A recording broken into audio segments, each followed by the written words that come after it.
Alhamdulillahi wa kafa wa salatu wa salamu ala nabiyyina al-Mustafa wa ala alihi wa sahbihi wa man wala.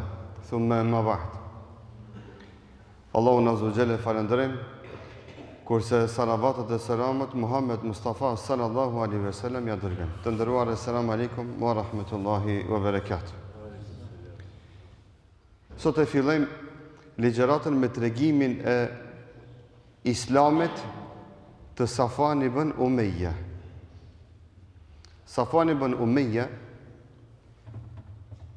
është njëra nga emrat e përmendura si një tregim më i dallum dhe më i veçum në ndodhinë e çlirimit të Mekës. Nga se Safwan ibn Umayya ka qenë njëri nga prijesit e njohur e dallum në brendi të Mekës dhe ka pas post dhe ka zonë vend fjala e tij në shoqërinë e Mekës. Do shtogarit nga kokat e mekelive, nga njerëzit që janë ma kryesor. Kur Muhamedi sallallahu alaihi wasallam vetëm se ma çliron Mekën, Safwan ibn Umayya, edhe pse nuk e gjen emrin e tij në mesin e njerëzve të kërkuar me urdhër të Muhamedit sallallahu alaihi wasallam dhe nuk gjendet emri i tij në listën e njerëzve që kanë fletarest, përsëri Safwan ibn Umayya, duke pas një dyshim dhe duke paragjikuar se mundet të ndodhe diçka si rrjedhoje fakti që ka qenë nga njerëzit e dallum dhe nga kokat e mekelive, se vendimet në Mekë janë marrë edhe me fjalën e Safwan ibn Umayyas. Ai ka ditë se ka dorë në çdo të keqe që është bën të kalumen në Mekë dhe nga ana e mekelive. Dhe si rrjedhoje kësaj, Safwan ibn Umayya vendos me hik prej Mekës, me u largu. Dhe hik, pa i li paskush, pa paskur një farë rreziku, pa qenë emri i tij në listën e njerëzve të kërkuar, përsëri Safwan ibn Umayya hik prej Mekës. Largohet. Njëri i dallum, i veçum, me post dhe prijes që është llogarit nga në mesin e njerëzve që kanë qenë prijes në Mekë, hik prej Mekës. Hik prej Mekës. Kur merr vesh miku i tij që Safwan ibn Umayya ka hik prej Mekës, atëherë sahabiu Umayr ibn Wahb i vjen te Muhamedi sallallahu alaihi wasallam dhe i thotë: "Ja Rasulullah, a më jep leje që unë Safwan ibn Umayyan ta marr nën mbrojtjen time?" Ky shok po ka qef shokun e vet, i cili është jo besimtar, ta merr ndër mbrojtjen e tij dhe nën besën e tij. Dhe me marr dikan në besë është rregull fetar dhe është praktik fetare që deri në ditën e sodit dhe deri në ditën e gjykimit do të vazhdon si një legjislativ sheriatike që secili musliman edhe në gjendje lufte ka të drejtë me marr nën mbrojtjen e tij dhe nën besën e tij një jo musliman, madje edhe një armik. Edhe nëse është në palën e armiqve, thotë unë këtë du me marrë në mbrojtjen time. Dhe askush s'ka drejt me prekat. Dhe kjo është madhështia e Islamit, që fatkeqësisht na pak flasin për këtë tema edhe pak edhe i dim. Dhe në saj të kësaj, Omejri radhiyallahu anhu thotë: "Ja Rasulullah, unë Safwanin du me marrë në mbrojtjen time." Safwani nuk ka qenë një njeri i thjesht. Ka qenë nga kokat e Mekës dhe mekelive. Nuk ka qenë një njeri që s'ka bu kur gjon, ka pas dosje të rëndë. Dhe ka qenë vendimmarrës në vendimet që i ka marrë Mekja dhe Mekeli. Cilat kanë qenë ato vendime? Me i dëbu muslimat, me i torturu muslimat, me vitet që ka ndodhë të thotë. Ma tej përse 20 vite tortura ndaj Islamit dhe ndaj muslimanëve. Përsëri, Omejri radhiyallahu anhu thotë ja Rasulullah, apo më jep leje, apo më jep izën që Safonin ta marr ndër hidën time, ndër mbrojtjen time, në besën time. I thot Muhamedi sallallahu alaihi wasallam leke dhalik. Ki leje prej me bo këtë. Dhe Muhamedi sallallahu alaihi wasallam Omejrit radhiyallahu anhu çet dhe ja jep gjybën e vet. Çet dhe ja jep gjybën e vet. Dhe nuk ja jep çdo gjybe. Ja jep gjybën me të cilën Muhamedi sallallahu alaihi wasallam e çliroi Mekën.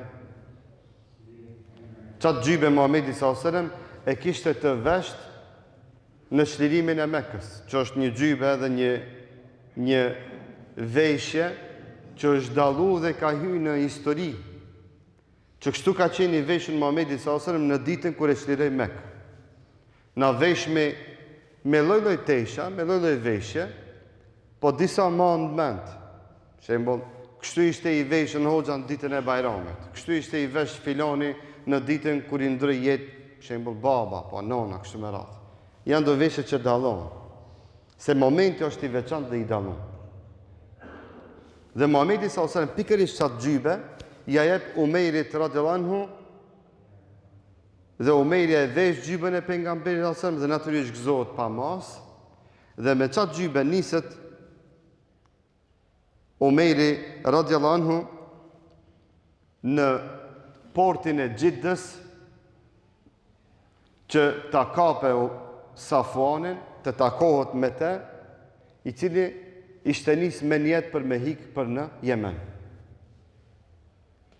E vëreni se shumë prej Mekelive, nga kokat e Mekelive, ishin nis për me hikë për Jemen.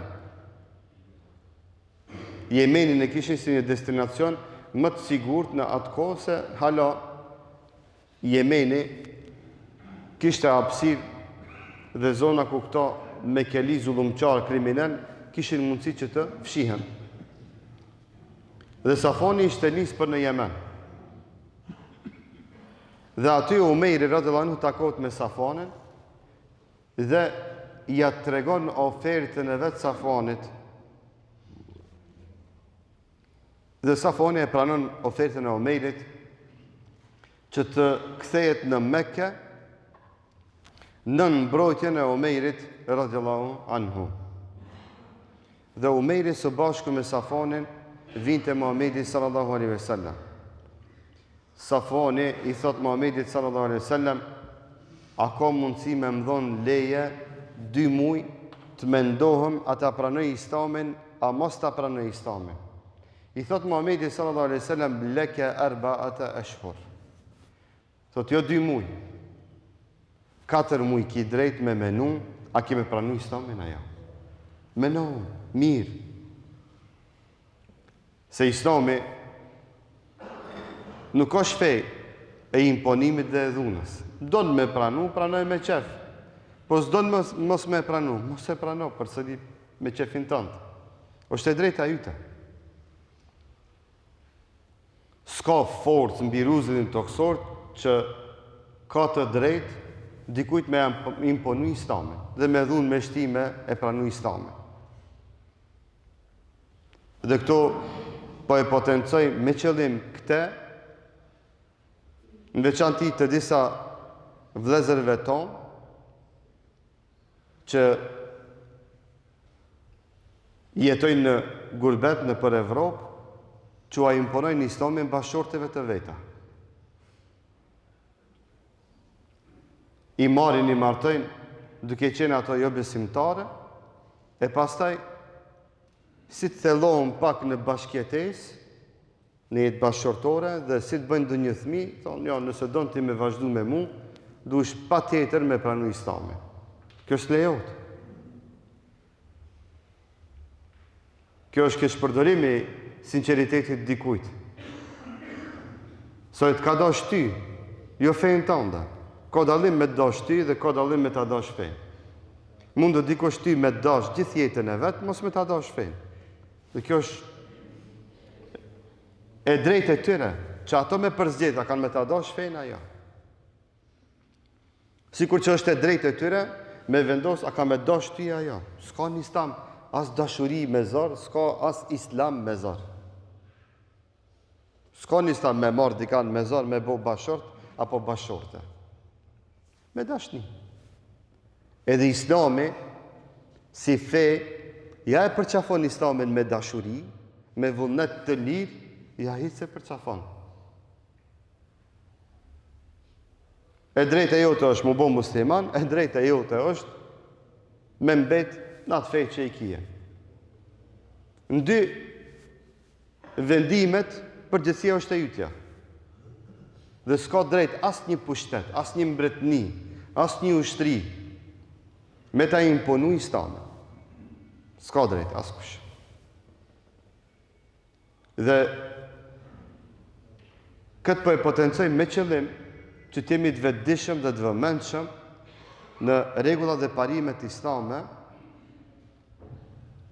se kështu me këtë formë dhe me këto kushzime na ushqejmë dyftërsinë dhe syefatësinë. Ma mirë është dikush me mbet në fejnë e vetë që e ka krishterizëm apo çfarë do qoftë ajo, se sa me ushti se është musliman, a realisht me qenë munafik, dyftërsh.